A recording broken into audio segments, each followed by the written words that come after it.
오늘은 십자가의 여정 5번째 시간으로 십자가의 길은 예수의 살과 피를 먹고 마시는 것이다. 십자가의 길은 예수의 살과 피를 먹고 마시는 것이다 라는 제목으로 말씀의 은혜를 나누겠습니다. 말씀의 제목이 좀 깁니다. 그래서 근데 길 수밖에 없죠. 뭐 주제가 그러니까요. 오늘 말씀의 주제가 성찬입니다. 성찬. 그래서 이게 되게 성찬하니까 고급스럽긴 한데 이게 영어로 하면은 로드 서퍼예요. 로드 서퍼. 그러니까 주님의 서퍼가 저녁 식사거든요. 주님의 저녁 식사입니다. 그래서 오늘 본문 내용이 다루고 나누는 내용이죠. 예수님께서 이제 십자가에 죽기 전날 밤에 제자들과 함께 나누었던 마지막 이 저녁 식사. 그래서 최후의 만찬이라고 불리는 이 부분을 오늘 우리가 다루게 될 것입니다.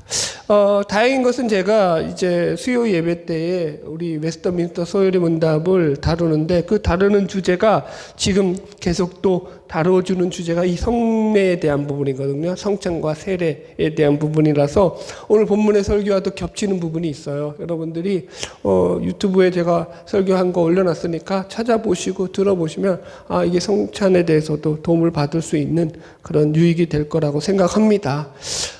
그래서 오늘 말씀을 한마디로 정리하자면 우리 신자들이 가야 될 십자가의 길, 십자가의 여정에서 이 십자가의 길이 뭐냐라고 했을 때는 예수 그리스도와 동행하는 그런 삶을 가야 된다. 그게 우리가 가야 될 길이다. 그래서 예수와 동행하고 예수와 연합하는 삶을 살아가는 거야. 그게 우리의 길이야 라고 하는 거거든요. 그래서 이걸 신학적으로 예수와의 유기적인 연합 이런 표현을 써요. 유기적인 연합. 그런데 이게 오늘 본문식으로 말하자면 그것을 예수의 살을 먹고 예수의 피를 마시는 거야 라고 설명을 하는 거예요.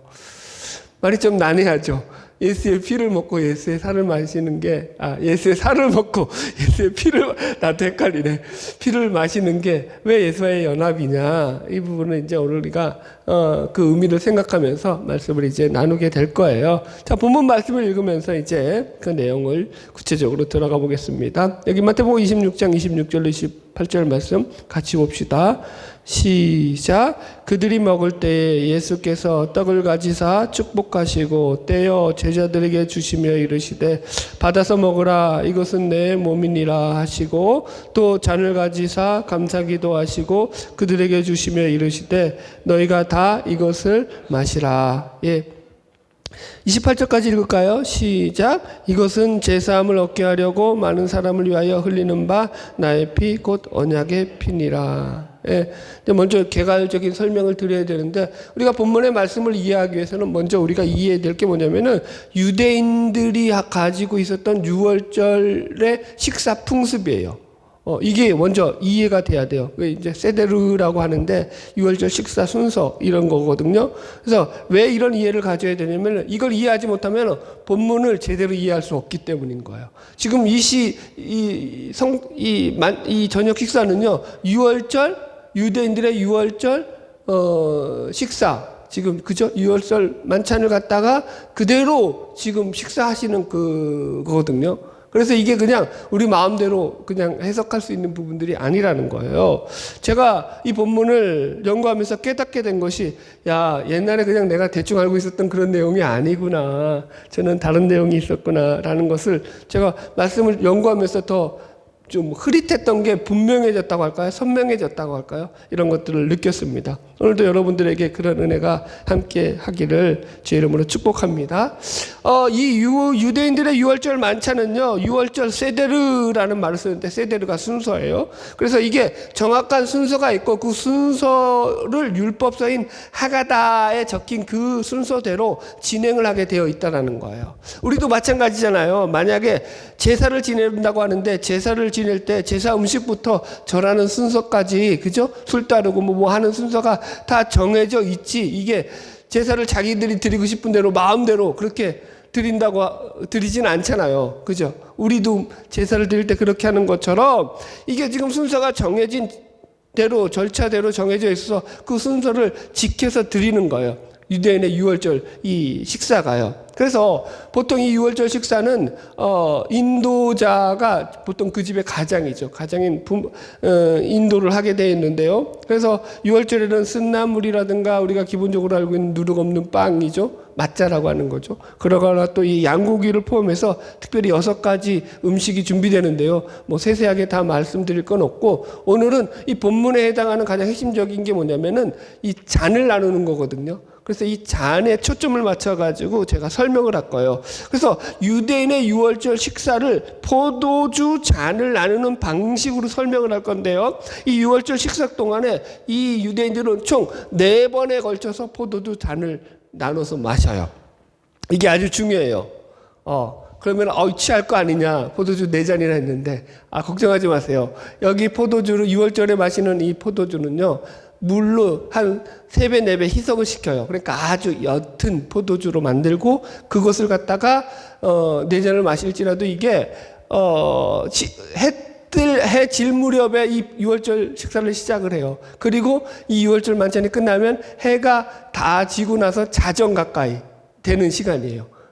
그러니까 상당히 긴 시간 동안에 천천히 나눠 마시기 때문에 취할 염려가 거의 없다. 우리들처럼, 우리 한국 문화처럼 술을 그냥 벌컥벌컥 마시는 이런 문화가 아닌 거예요. 오해하면 안 되고요. 그래서 거기에서 하나님께서 이스라엘 백성들을 구원하신 그 이야기를 들려주면서 거기서 이제 이 유월절 식사 가운데 4번에 걸쳐서 포도주 잔을 마시게 되는 거예요. 자, 첫 번째 잔을 그래서 감사의 잔이라고 이야기를 하거든요. 이게 이제 전식이라고 해가지고 만찬을 나누기 전에 간단하게 먹는 거죠. 에피타이저 음식 같은 거예요. 그래서 이게 서로 그 식사를 알리면서 감사의 잔을 나누는 거예요. 그래서 이 잔을 나누면서 인도자가 축복문을 낭송함으로 유월절이 온 것을 축복하고 서로 함께 서로를 축복하는 시간을 가져요. 그리고 나서 이제 손을 씻고 와가지고 샐러드 같은 그런 이제 야채 종류를 먹는 거예요. 그래서 이제 이 유월절의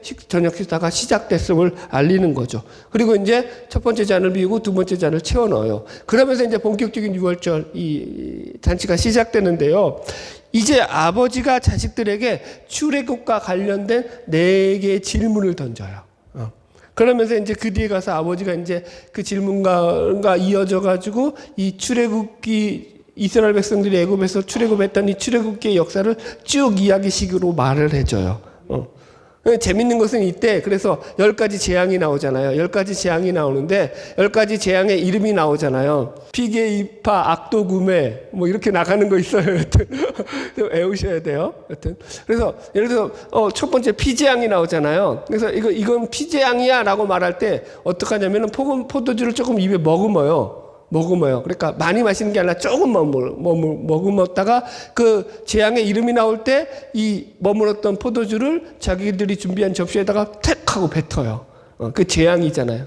그래서 그건 이제 상징적인 거죠. 퍼포먼스죠. 그러니까 이게 눈에 잘 들어오는 거예요. 이해도 잘 되고. 그죠? 이런 걸 통해 가지고 아이들한테 시청학적으로 교육 효과를 시키는 거죠. 이 10가지 재앙에 대해서. 그래서 이제 이렇게 10가지 재앙을 다 마치고 그 다음에 이 노래를 불러요. 그리고 합창을 하면서 애굽에서 구원해 주신 하나님을 찬양하는 노래가 끝나고 나서 이 두 번째 잔을 마시게 돼요.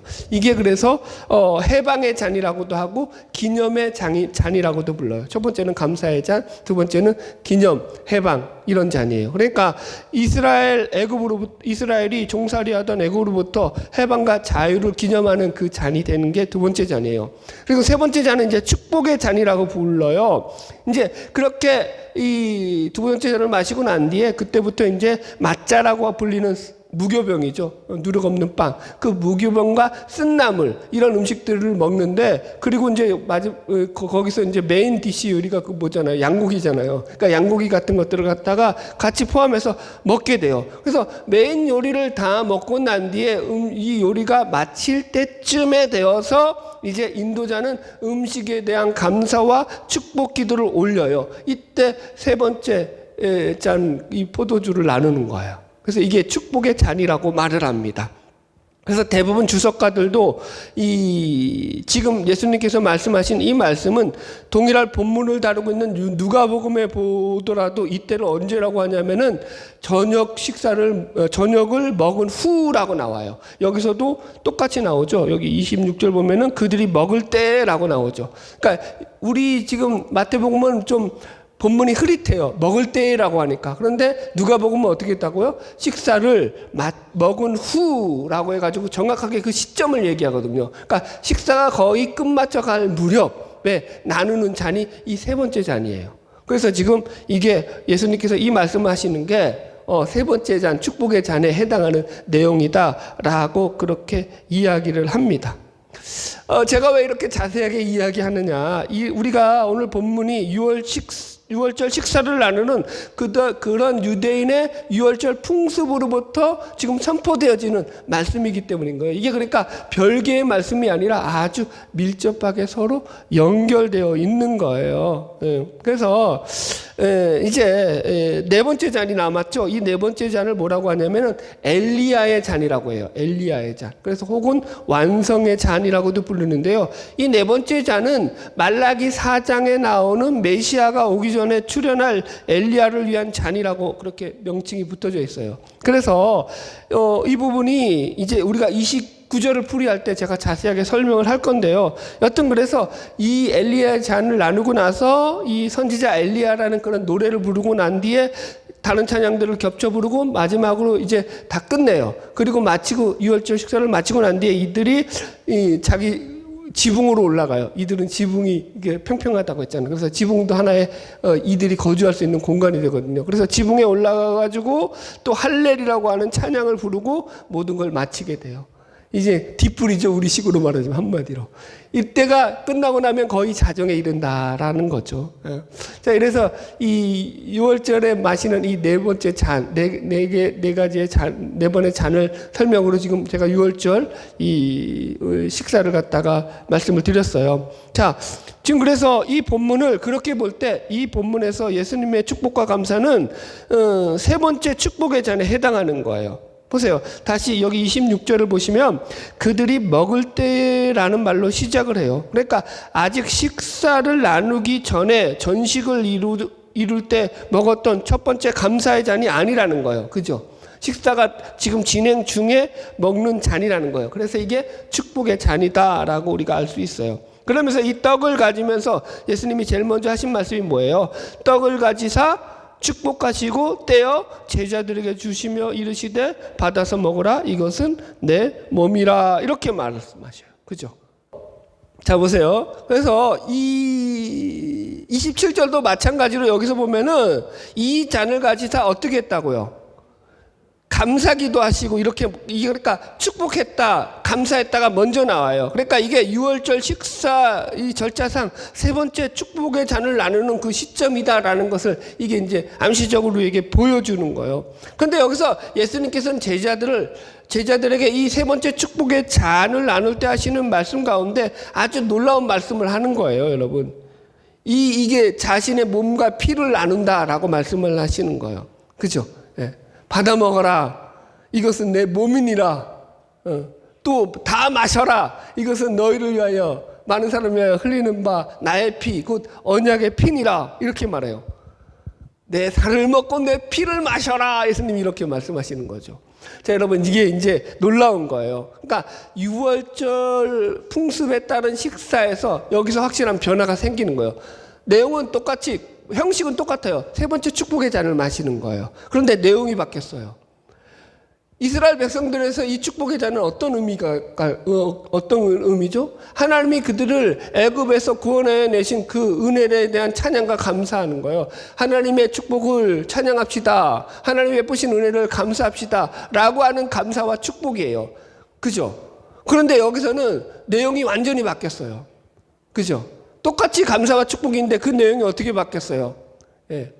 예수님이 자신의 몸을 먹으라고 하시고 자신의 피를 마시라고 하면서 감사와 축복을 나누고 있다라는 거예요. 여러분 보세요. 이게 이 유월절이 지금 이 모세로부터 예수님 시대까지 1500년이 흘렀잖아요. 1500년의 유월절 이 풍습을 행하는 그 기간 내내 그 어떤 사람도 단 한 명도 역사적으로 자기 피를 먹고 자기 피를 마시고 자기 살을 먹으라고 하면서 축복하고 감사의 잔을 나눴던 경우가 있을까요? 없을까요? 없어요.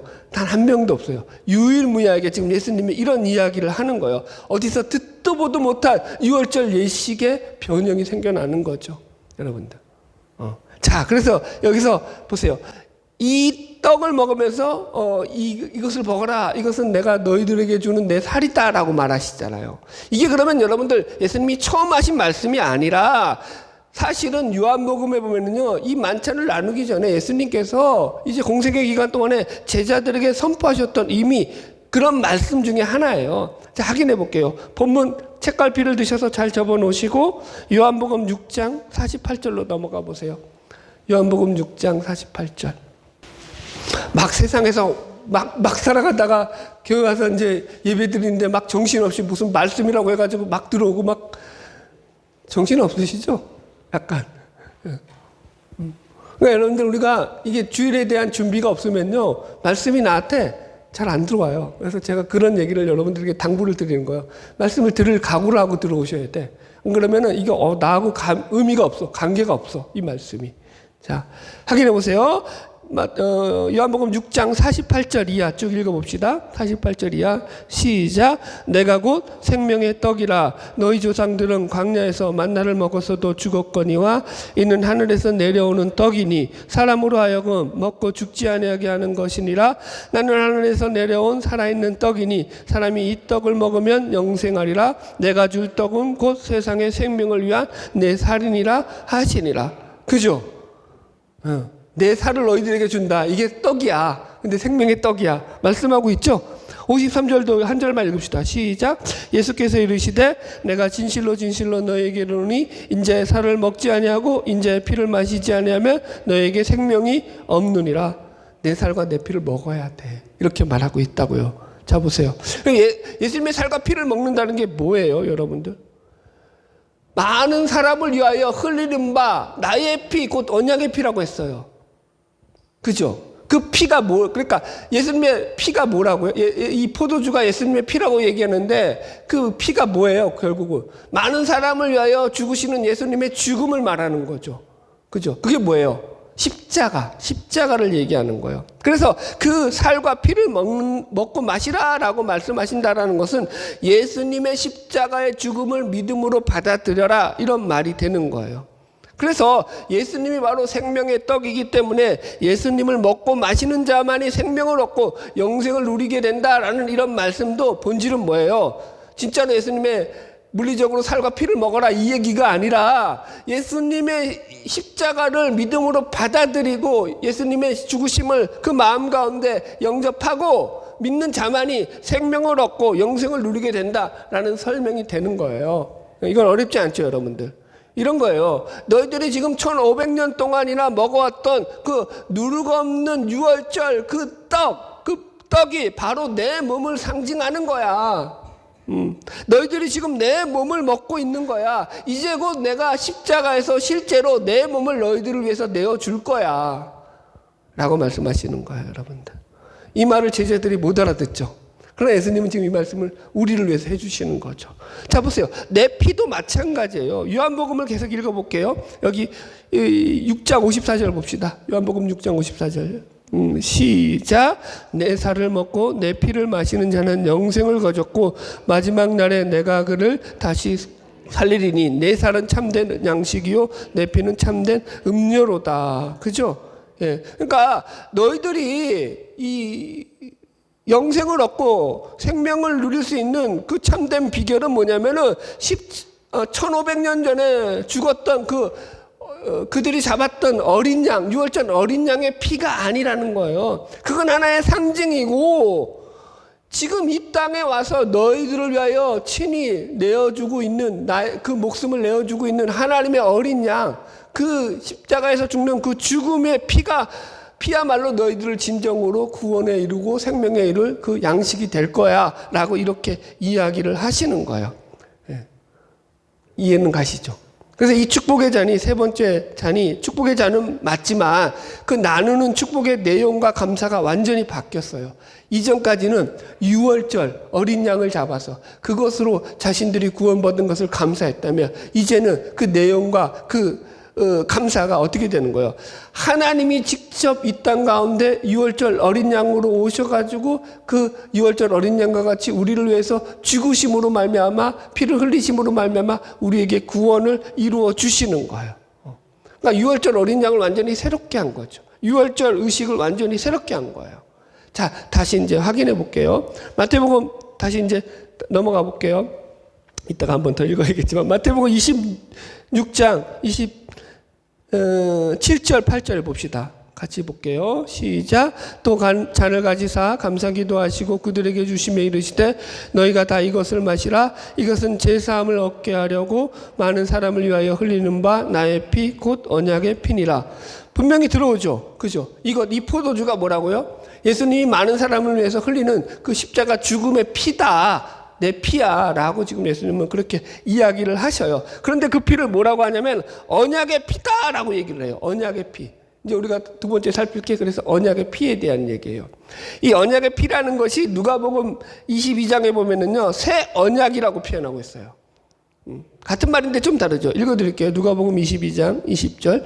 저녁 먹은 후에 잔도 그와 같이 하여 이르시되 이 잔은 내 피로 세우는 새 언약이니 곧 너희를 위하여 붓는 것이라. 누가복음에서는 이걸 새 언약이라고 표현해요. 언약인데, 그러니까 첫 번째, 왜 언약의 피라고 말씀하느냐 하면은 이게 그러니까 구약에서 계속적으로부터 전해 내려오는 쭉 이어져 오는 하나님의 말씀의 약속들, 언약들과 별반 다르지 않다라는 거예요. 그래서 언약인 거예요. 계속 이어져 있는 거예요. 구약이 끊어지고 신약이 새로 시작하는 게 아니에요. 구약의 언약들이 계속 이어져 온다라는 차원에서 이게 언약이라는 거예요. 그럼에도 불구하고 이것을 누가복음에서는 좀 더 이제 누가는 뒤에 써졌잖아요. 그러니까 새 언약이라는 말로 이걸 좀 더 우리가 생각하면은 살을 붙인 거예요. 왜 새 언약이라고 할까요? 새 언약이라는 것은 이게 그 이루는 방식에 있어서 옛 언약으로 대표되는 율법과는 다른 방식인 예수 그리스도의 피로 이루어진 방식이기 때문에 새 언약이라고 해요. 그러니까 언약이라는 차원에서는 그 내용이나 목적은 동일해요. 옛 언약, 새 언약 다르지가 않아요. 옛 언약도 새 언약도 전부 다 목적은 뭐예요? 내용은 뭐고요? 하나님께서 그 자녀 삼으시고 그 백성 삼으신 그들에게 하나님의 은혜를 베푸셔서 그들을 죄와 사망에서 구원하시는 거예요. 그죠? 하나님의 은혜와 그 백성들 그리고 그들에게 은혜를 베푸시고 그들을 구원하시는 것. 이게 옛 언약과 새 언약은 다르지 않아요. 똑같아요. 그게 다 들어가 있어요. 그런데 뭐가 다른 거예요? 옛 언약에서는 그것을 율법을 통해 가지고 하나님이 우리의 남편이 되어서 그것을 이루려고 했는데 그게 실패하고 마른 거죠. 그래서 이제는 그 새 언약이라는 것을 에레미야서 보면은 우리 속에 들어오는 것으로 말해요. 우리 안에 우리 마음 가운데 심어주시는 언약이라고 해서. 자, 읽어드릴게요. 에레미야 1장 33절이에요. 나 여호와가 말하노라 보라 날이 이르리니 내가 이스라엘 집과 유다 집에 새 언약을 세우리라. 내가 나의 법을 그들의 속에 두며 그 마음에 기록하여 나는 그들의 하나님이 되고 그들은 내 백성이 될 것이라. 내가 그들 가운데 새 언약을 세우는데 나의 법을 어디에 둔다고요? 그들의 속에 두고 그 마음에 기록하는 거야. 이 법이 그래서 다른 거야. 방식이 다른 거예요. 방식이. 여러분들 옛 언약으로 대표되는 율법은요 하나님이 이스라엘 백성들에게 이제 그 율법을 통해서 너희들이 그것을 순종하고 지켜서 내 백성 삼게 하겠어 라고 하시잖아요. 그죠? 그런데 그게 성경에서는 뭐라고 하냐면은 하나님이 그들의 신랑이 되었다라고 얘기해요. 읽어드릴게요. 32절 똑같은 에레미야 31장. 이 언약은 내가 그들의 조상들의 손을 잡고 애굽 땅에서 인도하여 내던 날에 맺은 것과 같이 아니할 것은 내가 그들의 남편이 되었어도 옛 언약이에요. 옛 언약을 뭐라고 했다고요? 그들의 남편이 되었어도 그들이 내 언약을 깨뜨렸음이니라 여호와의 말씀이니라. 이렇게 나와요. 그러니까 율법으로 대표되는 이 언약들을 가지고 성경은 하나님이 우리의 남편이 되어서 우리를 도우시려고 했다라는 거예요. 그런데 그게 안 되더라는 거예요. 왜 안 돼요? 이 바람난 아내 때문에.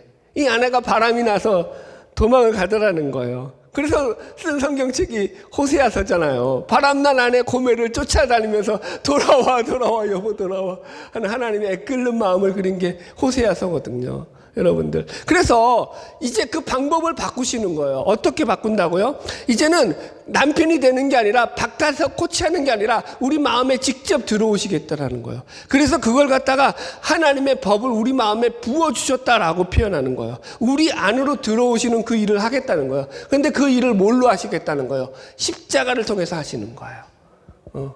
그래서 먹고 마신다라는 표현이 나오는 거예요. 이제 설명해 드릴게요. 보세요.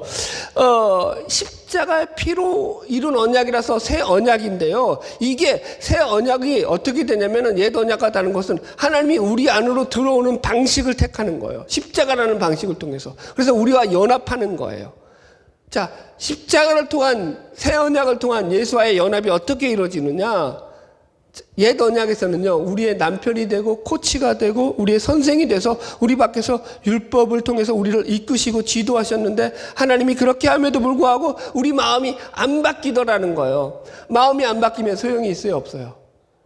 아무리 옆에서 부모가 야, 내가 다 해줄게. 그래서 다 도와준다고 해도 애가 공부하기 싫어. 그럼 어떻게 답이 있어요, 없어요? 없는 거예요. 마음이면 마음 여러분들. 여러분들, 제가, 여기까지 할게요, 또. 이거 재밌는 예를 하나 들어드릴게. 요즘 이제 드라마 봤던 것 중에 탕금이라는 게 있어요. 저는 거의 안 봐요, 여러분들. 어쩌다가 본 거예요. 여기 보면은 이제 두 주인공이 나와요. 두 주인공이 나오는데, 이 두 주인공 두 사람이 서로 사랑을 하는 거야. 그래가지고, 이 여자 주인공이 아주 그냥 부잣집의 그 딸인데 이 남자 하나 때문에 그거 다 내버려지고 남자하고 도망을 가거든요. 그래서 이제 그 오라비가 있어요. 그 이제 여동생의 마음을 이 오라비가 또 여자 동생을 또 좋아해, 사모해. 그래가 사랑해가지고 그 마음을 돌이키려고 별의별 날수를 쓰는데 바뀌어요, 안 바뀌어요? 안 바뀌어요. 그러니까 여러분들 사람의 마음이요, 이게 안 바뀌는 거예요. 어쩔 수가 없는 거예요. 마음이 가는 것은 어쩔 수가 없는 거예요. 그래서 마음을 잡는 게 제일 중요한 거예요. 그래서 하나님께서도 우리의 마음을 잡겠다는 거예요. 우리의 마음에 들어오시겠다는 거예요. 그래서 우리 마음을 얻기 위해서 하나님께서 쓰신 방식이 뭐라고요? 십자가라는 방식을 쓰는 거예요. 그게 뭐예요? 당신의 마음을 우리에게 먼저 다 내어주시는 거예요. 당신의 마음을 우리에게 다 비추시는 거예요. 그래서 존 파이퍼 목사님이 쓴 장래의 은혜라는 책에 보면은요, 이 옛 언약과 새 언약의 차이를 뭐라고 말하냐면, 이 새 언약에는 우리를 향한 하나님의 은혜로운 능력이 충분하게 부어진다. 뭐 때문에? 십자가라는 그 사랑 때문에.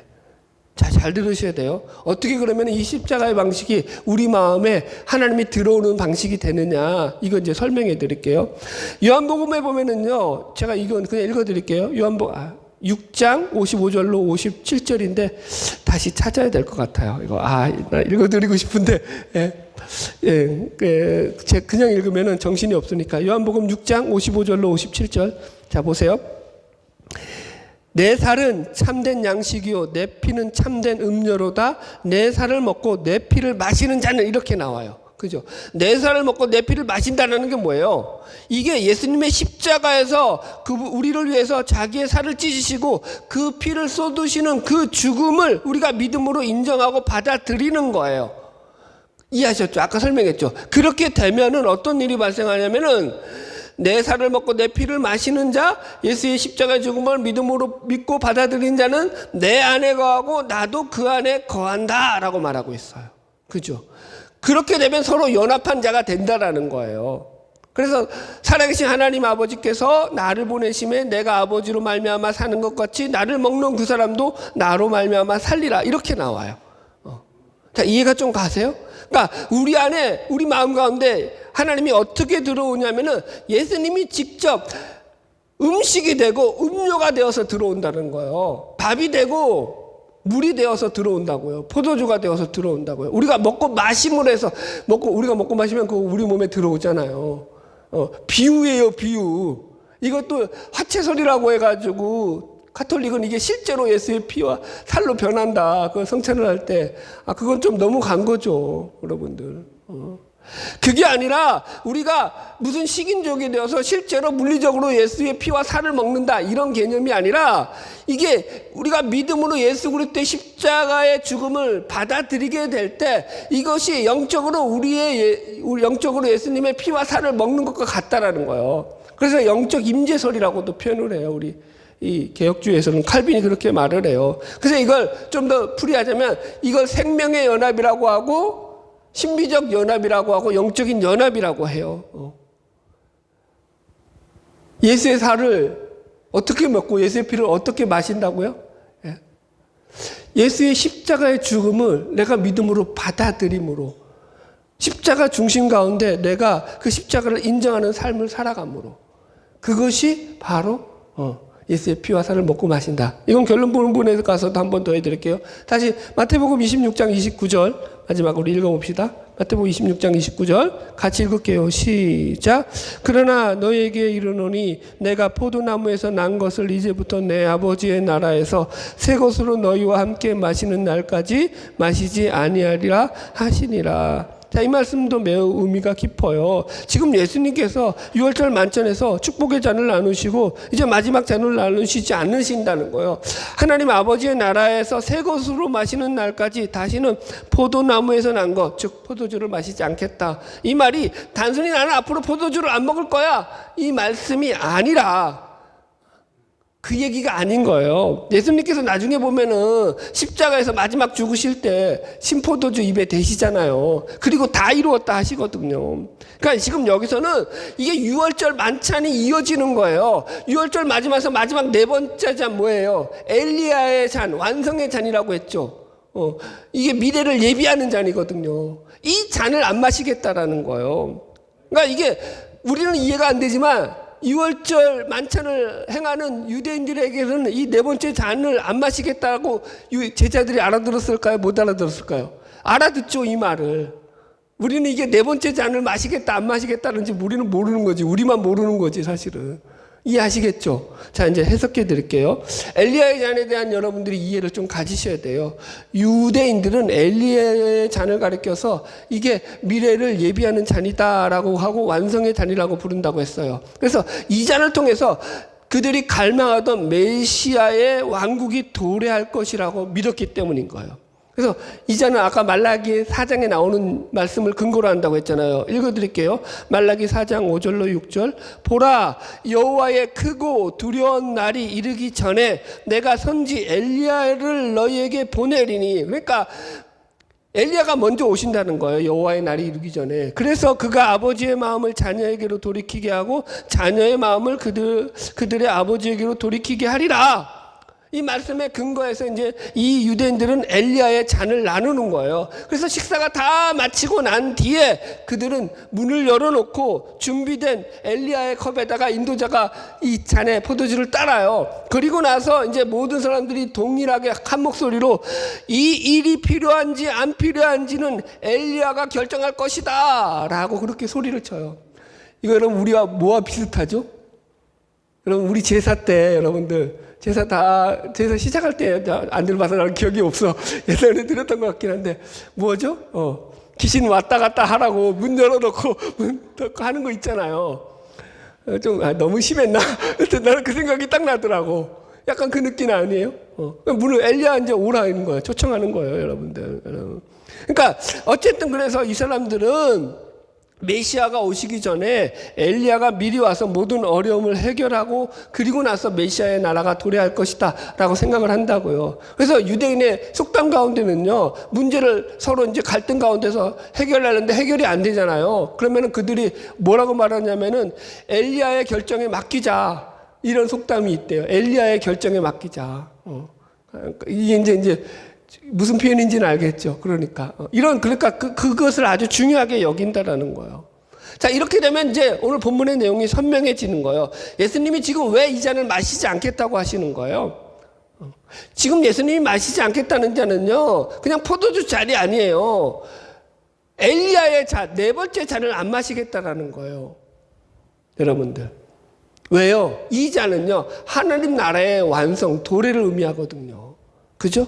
보세요. 그래서 예수님이 이 잔을 언제 마신다고 선포를 하셔요. 여기 정확하게 보면은, 이른데, 그러나 너에게 이르노니 내가 포도나무에서 난 것을 이제부터 내 아버지의 나라에서 새 것으로 너희와 함께 마시는 날까지는 마시지 않겠다. 그러니까 예수님께서 하나님 나라가 임하기 전까지는 나는 이 잔을 아직 안 마실 거야. 그러니까 언제 마신다는 거예요? 하나님 나라가 너희에게 임하게 될 때, 그때 이제 나는 너희와 함께 이 잔을 마실 거야. 그렇게 얘기하더라는 거죠. 그러니까 구원이 완성되는 날이죠. 그때가 언제라고요?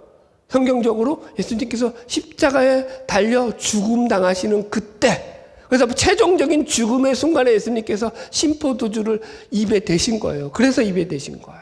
그리고 뭐라고 말씀하셨어요? 다 이루었다라고 얘기하시는 거예요. 그러니까 본문의 의미대로 하자면 예수님의 엘리야의 네 번째 잔을 언제 마신 거예요? 십자가의 마지막 죽음 그때만 마신 거예요. 그 죽음으로 말미암아 우리의 구원이 왜요? 완성되어졌기 때문에, 우리의 구원의 길이 열려졌기 때문에 그 얘기한다고요. 여러분들 재밌지 않아요? 나는 재밌는데. 하여튼 여러분 보세요. 우리가 그러니까 왜 예수님께서 이 6월절 만찬을 나누실 때는 이 마지막 네 번째 잔을 마시지 않는다고 하시다가 이 마지막에 이 십자가에서 이 잔 입을 대시느냐, 이 포도주를 입을 대시느냐, 이것을 통해서 우리를 향한 하나님의 구원의 길이 확실하게 열려지고 하나님 나라가 우리 가운데서 이제 이루어질 수 있는 그 길이 열려졌기 때문인 거예요. 할렐루야. 자, 결론의 말씀입니다. 말씀을 정리하겠습니다. 우리는 오늘 본문의 말씀을 유대인의 6월절 식사 풍습인 세대를 통해 가지고 예수님의 말씀의 의미를 점검해 보았습니다. 예수님께서 제자들과 나누었던 이 6월절 식사를 가르쳐서 기독교에서는 이걸 성찬이라고 부릅니다. 그래서 마태복음에는 안 나오지만 누가복음에는 이 성찬에 대해서 예수님께서 기념하라 라고 표현을 하고 있어요. 그래서 누가복음 22장 19절에 또 떡을 가져 감사기도 하시고 떼어 그들에게 주시며 이르시되 이것은 너희를 위하여 주는 내 몸이니라 너희가 이를 행하여 나를 기념하라 하시고, 이렇게 나와요. 그래서 이런 말씀에 근거해서 우리는 이 성찬을 예수님께서 직접 제정해 주신 그런 예식으로 여기고 오늘날까지 주의 몸된 교회에서 성찬을 지켜 행해 오고 있습니다. 그래서 웨스터민스터 소요리 문답에서도 이 성례는 구원의 효과적인 수단이다라고 가르치고 있습니다. 자, 그래서 우리가 말씀을 점검해 보았습니다. 십자가의 길을 간다라는 거, 십자가의 여정에서 우리가 십자가의 길을 가는 그 길은요, 어떻게 가는 거라고요? 예수의 피와 살을 마시고 먹는 것이다. 예. 예수의 살과 피를 먹고 마신다는 게 그럼 도대체 뭐라고요? 예수 그리스도의 십자가의 죽음을 믿음으로 받아들이고 살아가는 거예요. 그러니까 십자가 중심의 삶을 살아가는 거예요.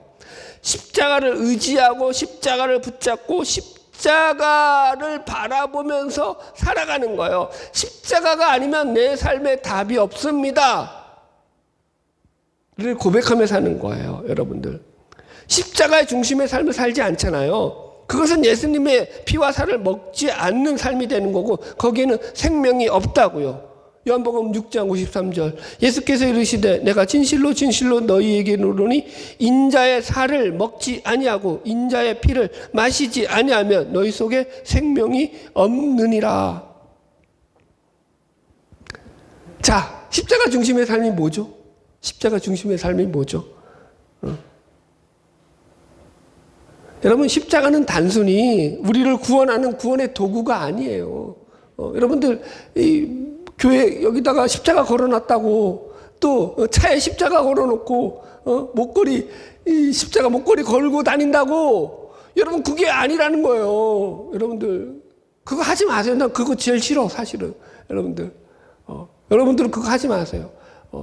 제대로 믿지도 않으면서, 아니 십자가가 어떤 거지, 그 십자가를 묵상하고 십자가 중심의 삶을 하나도 안 살면서 왜 목걸이는 걸고 다니고.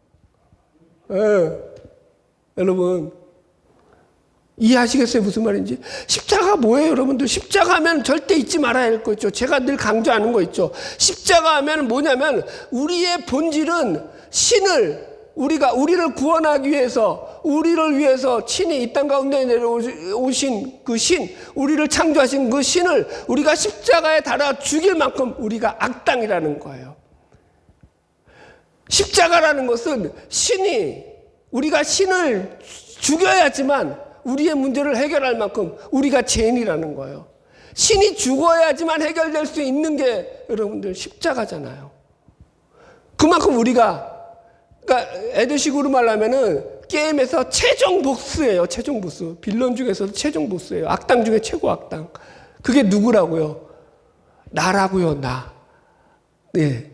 그걸 인식을 안 하잖아요. 자신의 대인됨에 대한 자각이 없잖아요. 그러면 십자가를 붙잡는 삶이 아니에요. 그럼 삶이 안 변해요, 여러분들. 그러면 예수와 연합된 삶이 되어지질 않아요. 예수의 피와 살을 먹지를 않아요. 예수의 피와 살을 여러분들 먹는 건 다른 게 아니에요.